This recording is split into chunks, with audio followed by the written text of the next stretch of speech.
એક સમયે પ્રકૃતિ પૂજક આદિવાસી સમાજના અનેક આસ્થાના કેન્દ્રોનું કેન્દ્રબિંદુ ગણાતો તાપી જિલ્લાનું ધીરે ધીરે ઈસાઈકરણ કરી દેવામાં આવ્યું। ઠેર ઠેર ગેરકાયદેસર ચર્ચ બાંધી દેવામાં આવ્યા।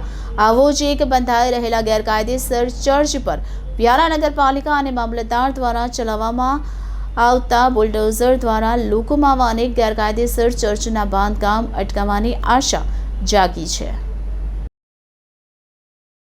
ધર્મને ધંધો બનાવીને બેસી ગયેલા કેટલાક લાલચુ લોકો ધાક ધમકી અને પૈસાની લાલચ આપીને ભોળા આદિવાસી સમાજના લોકોને ધર્મ પરિવર્તન કરાવીને પોતાની દુકાન ચલાવી રહ્યા છે।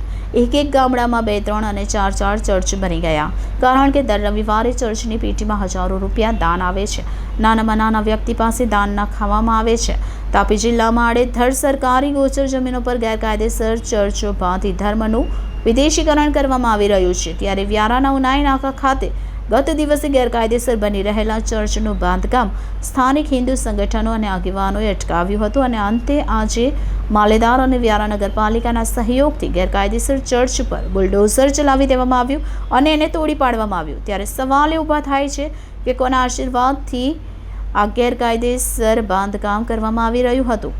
શું અહીંના ધારાસભ્ય ખ્રિસ્તી છે, તેથી ખ્રિસ્તીકરણને ભેગા આપવામાં આવી રહ્યું છે? અને તાપી જિલ્લાના અનેક ગામડાઓમાં આવા કેટલા ગેરકાયદેસર ચર્ચો બનાવવામાં આવ્યા છે તેનો સર્વે ક્યારે થશે?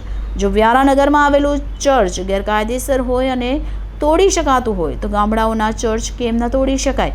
ધર્મ ધંધો બનાવીને પૈસા કમાવનારા લોકો પર કાર્યવાહી ક્યારે? જાણવા માટે જુઓ અમારા આવતા અંકની reporter Vindesh Varesha, City Gold News, Tapi.